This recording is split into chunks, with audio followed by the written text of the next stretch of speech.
بشائر الإيمان منارة الإحسان وللهدى عنوان.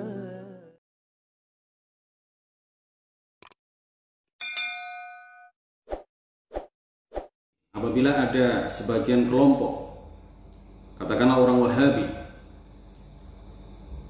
menggugat kepada kita semuanya dengan nada protes, kenapa kalian mengajarkan ilmu tauhid? Kenapa kalian mengajarkan ilmu akidah? Bukankah Rasulullah tidak pernah mengajarkan ilmu ini kepada para sahabat? Bukankah para sahabat tidak pernah belajar ilmu semacam ini kepada Rasulullah? Bukankah para sahabat tidak pernah mengajarkan ilmu semacam ini kepada para tabi'in? Bukankah para tabi'in, ya sebagian di antara mereka, atau bahkan mungkin menurut orang-orang Wahabi semuanya, tidak pernah mempelajari ilmu semacam ini kepada para sahabat? Jika ada orang Wahabi atau pihak-pihak lain yang menggugat kita dengan nada protes seperti ini, bagaimana jawaban yang kita sampaikan kepada mereka?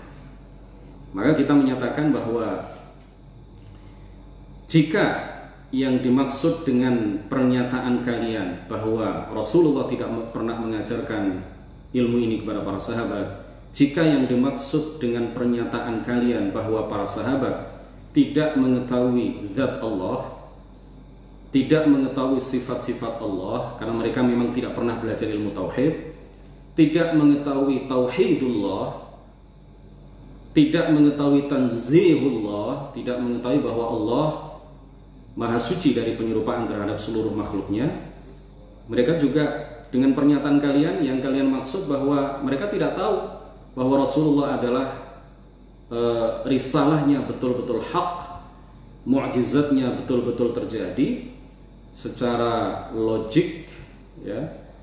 Jika yang kalian maksud dengan pernyataan kalian bahwa para sahabat atau bahkan Rasulullah tidak mengetahui zat Allah, tidak mengetahui tanzihullah, tidak mengetahui tauhidullah, dan seterusnya, tidak mengetahui haqiqatu Rasulullah sallallahu alaihi wasallam seperti yang tadi sudah kami sampaikan, mereka tidak tahu itu dan tidak pernah belajar itu, kemudian mereka hanya mengikuti, ya, hanya taklid saja kepada orang lain atau kepada umat-umat sebelumnya, kepada masyarakat sebelumnya, hanya taklid saja, mereka tidak pernah mempelajari itu, mereka tidak pernah tahu mengenai hal itu. Apa kata para ulama? Kalau seperti ini yang kalian maksud wahai orang Wahabi, maka ini adalah fahuwa ba'idun minal qawli syani'un minal kalam. Ini adalah tuduhan keji kepada para sahabat. Karena memang Allah Subhanahu wa taala di dalam Al-Qur'an, di dalam surat Az-Zukhruf, Allah Subhanahu wa taala mencela, Allah Subhanahu wa taala mencela orang-orang musyrik, orang-orang kafir Quraisy ketika mereka mengatakan, ya seperti diceritakan di dalam Al-Qur'an, inna wajadna aba'ana ala ummah wa inna ala atharihim muqtadun. Kami, kata mereka orang-orang kafir Quraisy, kami hanya mengikuti kaum sebelum kami hanya mengikuti nenek moyang kami di dalam kemusyrikan, di dalam kekufuran, di dalam agama yang mereka anut. Ya, ini dicela oleh Allah Subhanahu wa taala. Jadi kalau yang dimaksud adalah bahwa para sahabat tidak mengetahui hal-hal yang tadi sudah kami sebutkan, itu artinya kalian wahai Wahabi, kalian yang menuduh hal semacam tadi, kalian yang menggugat dan memprotes, kenapa kami belajar ilmu tauhid sedangkan para sahabat tidak pernah mengetahui itu, tidak pernah mempelajari itu artinya kalian menyamakan para sahabat dengan orang-orang kafir Quraisy. Kalian berarti telah menuduh para sahabat sama dengan orang-orang kafir Quraisy yang mengikuti saja nenek moyang mereka, taklid saja kepada nenek moyang mereka, karena mereka tidak mempelajari hal-hal semacam itu. Di sini penting untuk kami sampaikan bahwa Imam Abu Hanifah suatu ketika beliau ditanya oleh beberapa kalangan, lima tatakallamuna bi'ilmil kalam was sahabatu lam yatakallamu fihi.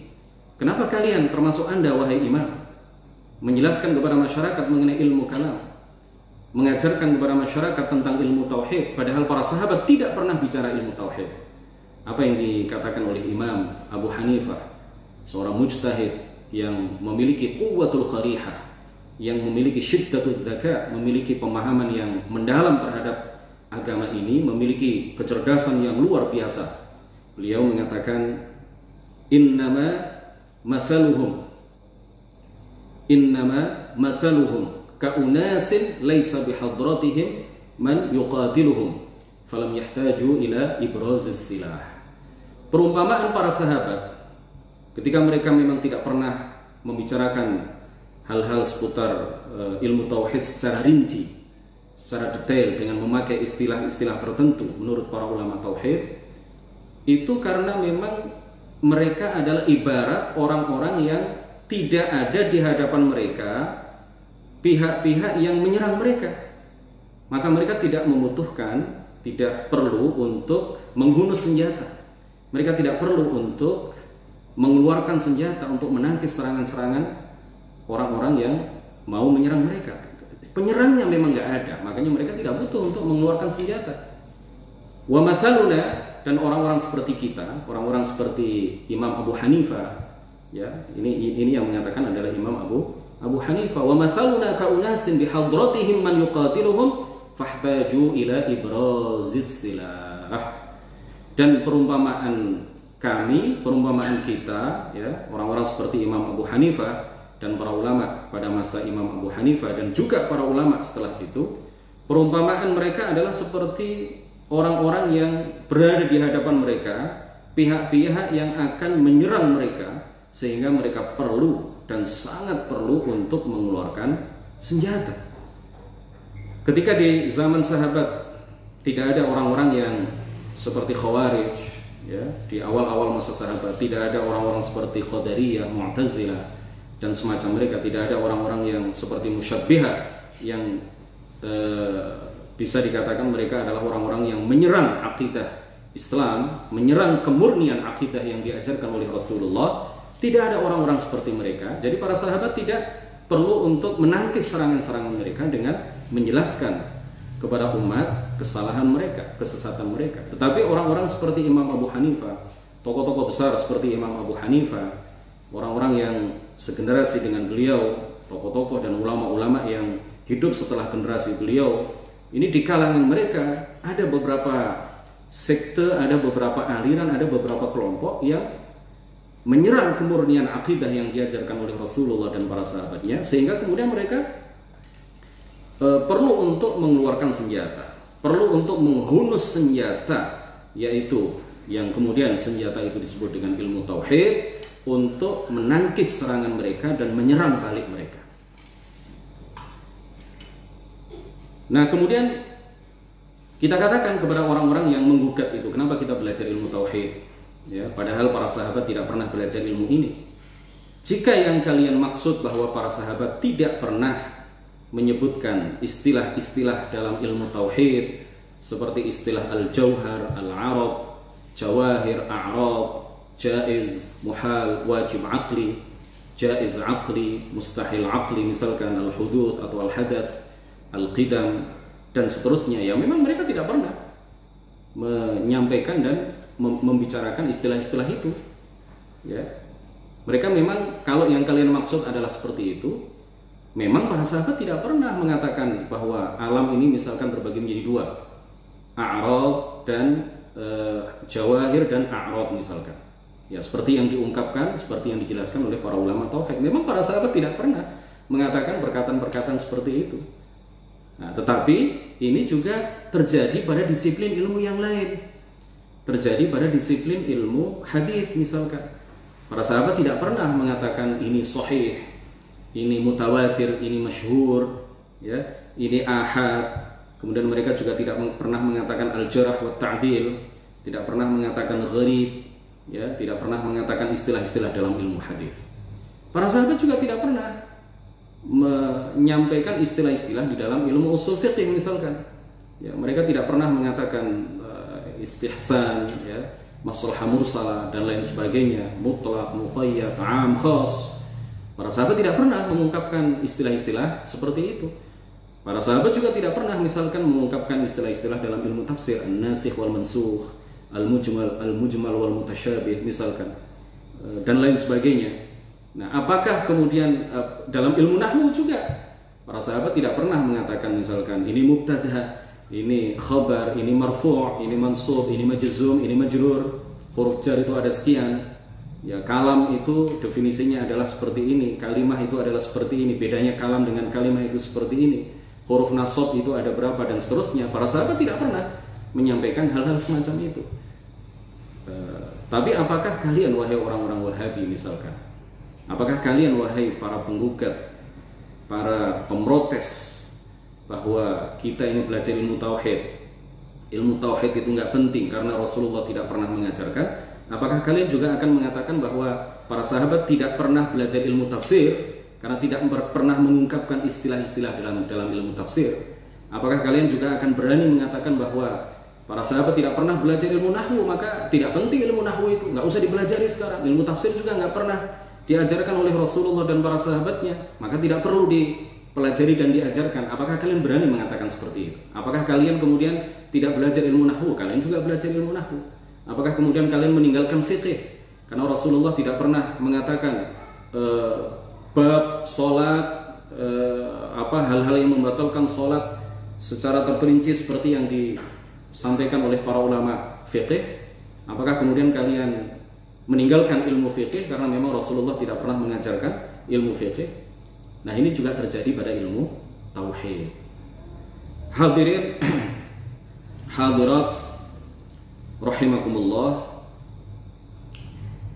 secara substansial kita katakan, secara substansi ilmu tauhid, ilmu akidah ini sudah ada di dada para sahabat.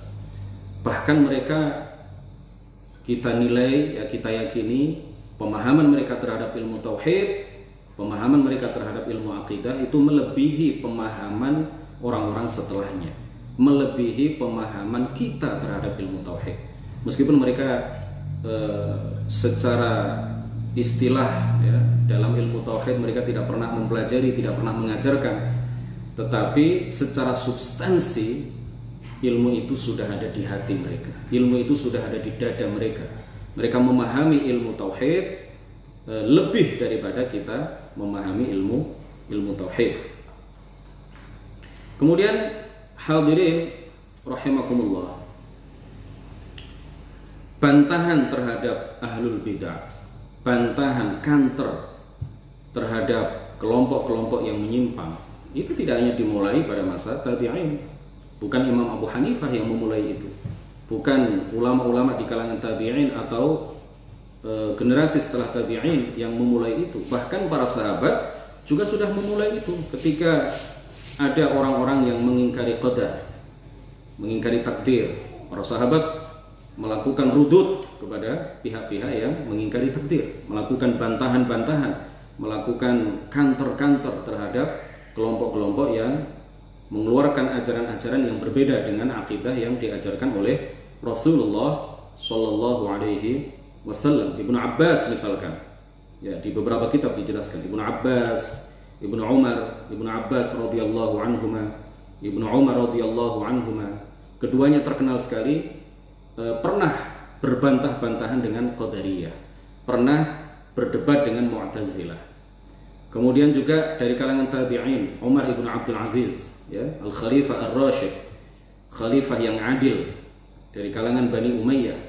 Beliau yang mujaddid abad pertama, beliau juga pernah berdebat dengan kalangan-kalangan yang menyebarkan ajaran-ajaran yang berbeda dengan akidah yang dibawa dan diajarkan oleh Rasulullah Shallallahu Alaihi Wasallam. Begitu juga dari kalangan tabi'in adalah Al-Hasan ibnu Muhammad ibn Al-Hanafiyah, ya, Al-Hasan ibn Muhammad ibn Al-Hanafiyah, dan banyak yang lain. Bahkan Sayyidina Ali radhiyallahu anhu wa karrama wajhah, beliau juga mematahkan dalih-dalih yang disampaikan oleh Khawarij. Beliau juga mematahkan dalih-dalih yang disebutkan gencar sekali diviralkan ketika itu, dipropagandakan oleh kaum Dahriyah. Jadi Dahriyah ini adalah orang-orang yang mengingkari pencipta, ya. Mereka semacam ateis, ya, semacam ateis. Mereka adalah orang-orang yang mengatakan bahwa alam ini terjadi secara tiba-tiba, terjadi begitu saja tanpa ada yang menciptakan.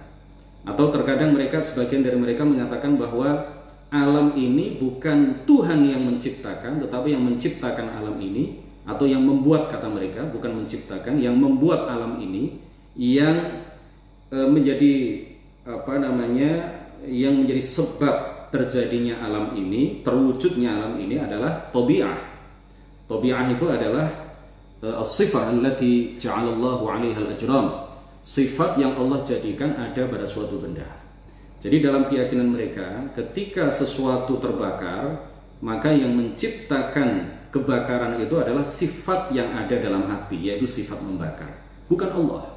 Ini berbeda dengan kita, ya, berbeda dengan apa yang diajarkan oleh para ulama ahli sunnati wal jamaah, bahwa yang menciptakan api adalah Allah, yang menciptakan sifat membakar yang ada dalam api adalah Allah, dan yang menciptakan sesuatu menjadi terbakar karena tersentuh oleh api juga adalah Allah Subhanahu wa ta'ala.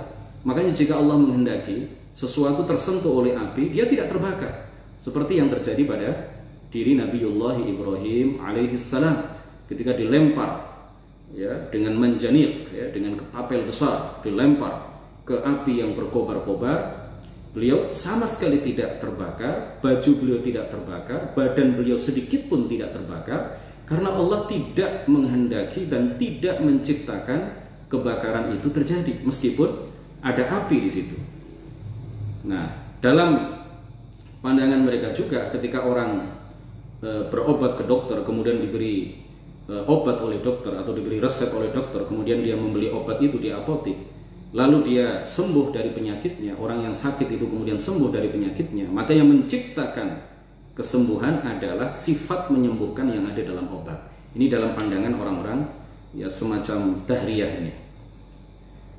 Nah, kita meyakini bahwa pencipta orang sakit adalah Allah, pencipta penyakit di dalam diri orang sakit adalah Allah, pencipta obat adalah Allah, pencipta kesembuhan pada diri orang yang telah meminum obat, ya, itu semuanya adalah Allah. Yang menciptakan itu semuanya adalah Allah Subhanahu wa ta'ala, dan yang menghendaki terjadinya itu semuanya adalah Allah Subhanahu wa ta'ala, bukan obat atau bukan sifat menyembuhkan yang ada pada obat, bukan. Makanya banyak orang sakit yang minum obat nggak sembuh-sembuh, tapi ada beberapa orang yang sakit lalu dia tidak minum apa-apa, ya, hanya istirahat saja 5 menit 10 menit dia sudah sembuh, karena memang obat tidak bisa menciptakan kesembuhan. Yang menciptakan dan menghendaki terjadinya kesembuhan adalah Allah Subhanahu wa ta'ala. Kemudian juga Ibnu Abbas pernah berdebat dengan orang-orang Khawarij.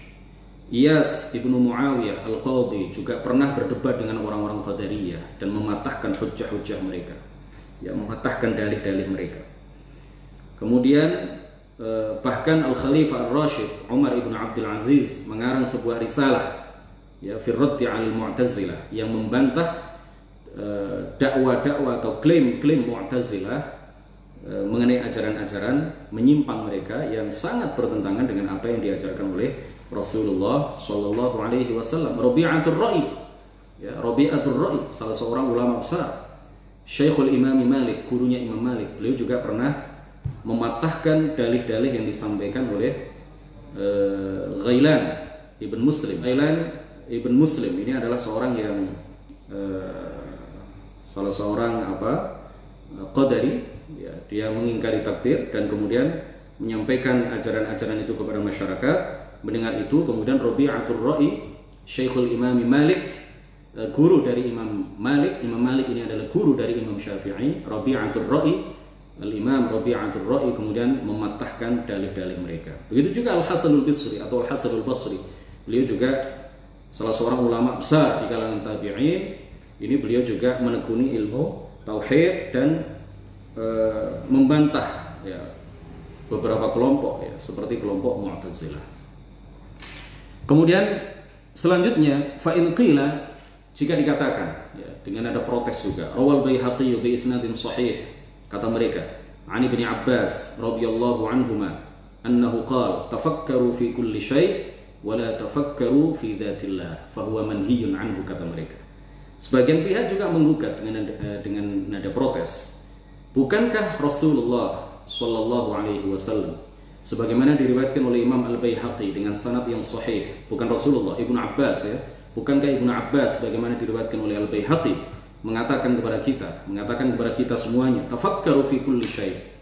Berfikirlah tentang segala sesuatu, wala tafakkaru fi dzatillah, dan janganlah memikirkan zat Allah, karena memikirkan zat Allah itu adalah sesuatu yang terlarang.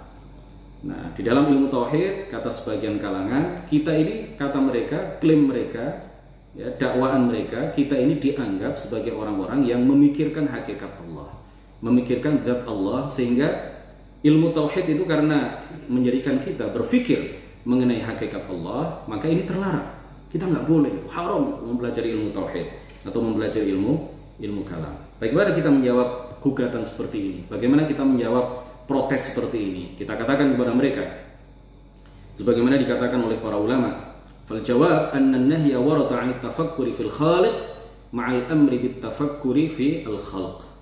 Jadi larangan yang disebutkan oleh Ibnu Abbas radhiyallahu anhuma, Abdullah Ibnu Abbas radhiyallahu anhuma, itu adalah larangan kepada kita untuk memikirkan hakikat Allah, tetapi kemudian disertai apa? Disertai perintah kepada kita semuanya untuk memikirkan makhluk Allah, merenungkan makhluk Allah, menghayati makhluk Allah, mencermati, memperhatikan makhluk Allah subhanahu wa ta'ala. Nah, kalau demikian halnya, maka yang dilarang adalah memikirkan zat Allah, memikirkan hakikat Allah. Kita terima itu. Kita sam'an wa ta'atan kepada sahabat Ibnu Abbas radhiyallahu anhuma. Kita tidak memikirkan. Jadi kita belajar ilmu tauhid itu sejatinya tidak memikirkan hakikat Allah, karena memang hakikat Allah tidak bisa dipikirkan, tidak bisa dibayangkan, tidak bisa dikhayalkan, tidak bisa dilintaskan dalam hati. Apapun yang kita bayangkan, semua apa yang kita bayangkan, semua apa yang kita khayalkan, itu adalah makhluk.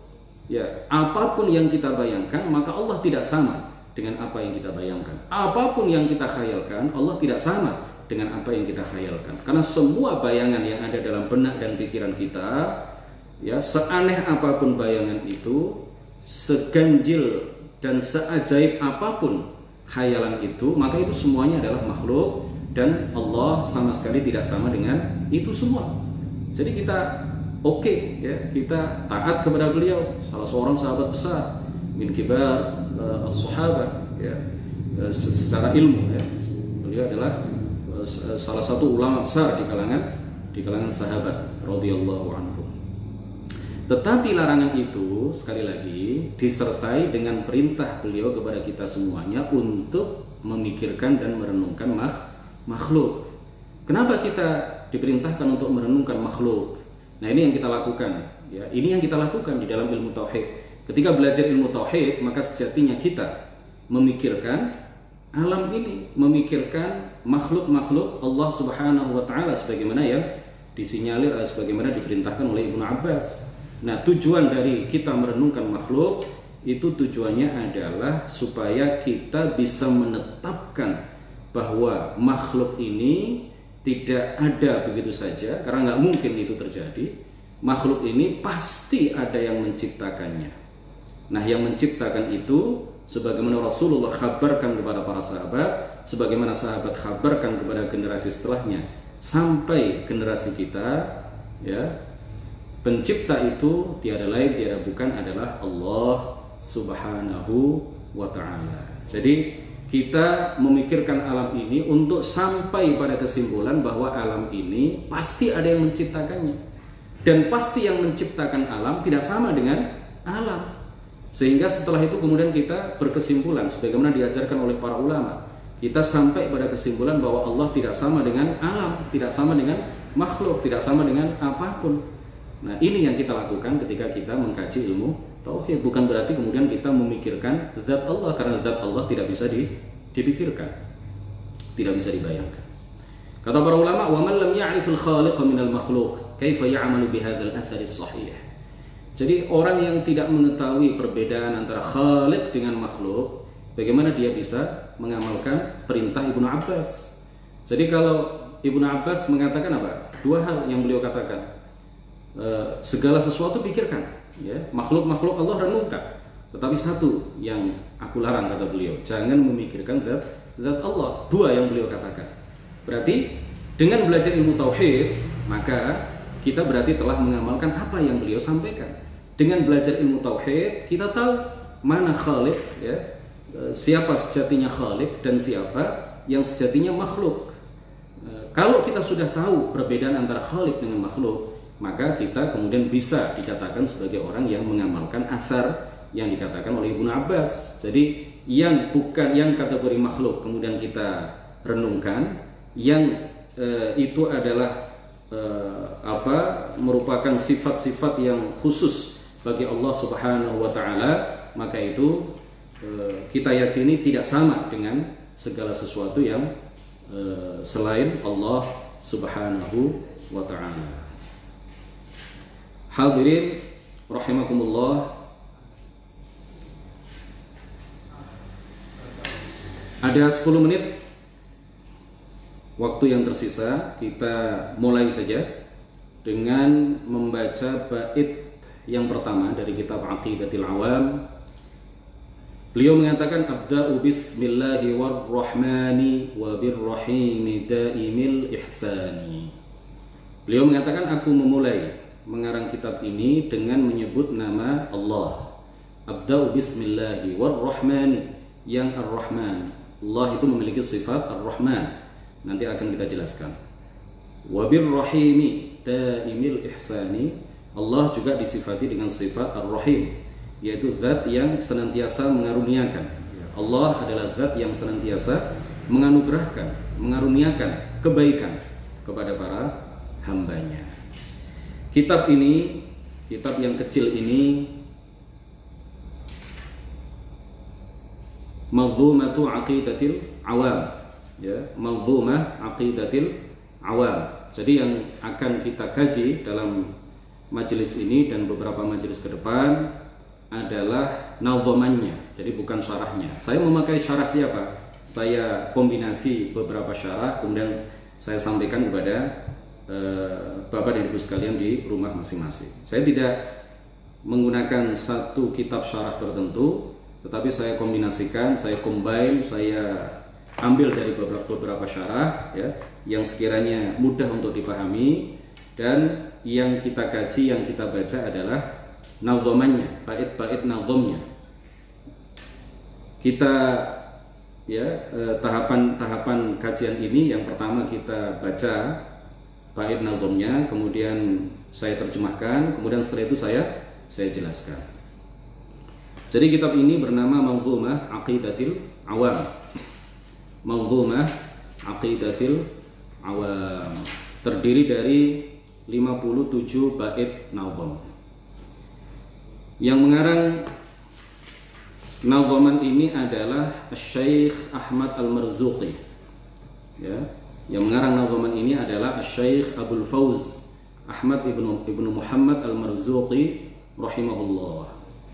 Syekh Ahmad Al-Marzuqi, beliau terkenal dengan sebutan Al-Marzuqi, dinisbatkan kepada salah seorang kakek beliau. Beliau memulai karangannya dengan basmalah, ya, abda'u bismillahi warrahmani wabirrahimi daimil ihsani. Beliau memulai dengan abda'u bismillahi. Beliau memulai dengan bacaan basmalah. Ini dikarenakan dua hal. Yang pertama karena mengikuti Al-Quran, ya, karena mengikuti Al-Quran. Di setiap surat kecuali surat At-Taubah atau surat Bara'ah, di setiap surat itu selalu diawali dengan Bismillahirrahmanirrahim. Dan Bismillahirrahmanirrahim adalah termasuk bagian dari surat Al-Fatihah. Sedangkan surat-surat yang lain, Bismillahirrahmanirrahim, itu hanya mengawali surat-surat itu, tetapi bukan bagian dari surat itu. Jadi Bismillahirrahmanirrahim kalau dalam surat Al-Fatihah, ini adalah bagian dari surat Al-Fatihah yang kita sebut sebagai ayat yang pertama. Jadi Al-Fatihah itu ayat pertamanya apa? Ayat pertamanya adalah Bismillahirrahmanirrahim. Kalau surat Al-Baqarah ayat pertamanya apa? Bukan bismillah, tetapi ayat pertamanya adalah alif lam mim, itu ayat pertamanya. Beda dengan Al-Fatihah. Al-Fatihah ayat pertamanya adalah bismillahirrahmanirrahim. Tetapi ini ada khilaf di kalangan para ulama. Ada yang mengatakan bismillahirrahmanirrahim termasuk bagian dari surat Al-Fatihah, dan ada sebagian ulama yang lain berpendapat bahwa bismillahirrahmanirrahim bukan bagian dari surat Al-Fatihah, sehingga mereka mengatakan pendapat yang kedua ini menyatakan bahwa ayat pertama dari surat Al-Fatihah adalah alhamdulillahirabbil alamin. Nah, ini bukan perbedaan yang prinsip, karena dua pendapat itu sama-sama dikatakan oleh para ulama ahli sunnati wal jamaah. Ini bukan perbedaan yang prinsip, ya. Tidak perlu kita mengatakan bahwa orang yang misalkan ketika sholat lalu dia baca Al-Fatihah langsung alhamdulillahirabbil alamin, kemudian kita katakan ini sahibul bid'ah, ini tukang bid'ah, ini adalah orang yang sesat ini. Enggak perlu, karena ini adalah memang perbedaan yang ada di kalangan para ulama, dan sama-sama semuanya, ya, baik ulama yang berpendapat dengan pendapat yang pertama maupun para ulama yang berpendapat dengan pendapat yang kedua, sama-sama mereka semuanya adalah ahlus sunnati wal jamaah. Jadi yang pertama karena mengikuti Al-Quran, ya, Syekh Ahmad Al-Marzuqi memulai manzumahnya, bait-bait nazomnya ini dengan basmalah. Itu alasan pertama karena mengikuti Al-Quran. Alasan kedua karena mengikuti anjuran Rasulullah Sallallahu Alaihi Wasallam, di mana Rasulullah di dalam sebuah sabdanya beliau mengatakan kullu amrin dzi balin la yubda'u fihi bi bismillahirrahmanirrahim atau bi bismillahi fahuwa aqta. Setiap perkara mulia, setiap urusan yang baik yang tidak dimulai dengan menyebut nama Allah, dengan menyebut basmalah, maka fahuwa aqta, artinya qalilul barakah. Ya, maka urusan itu qalilul al barakah, barokahnya sedikit.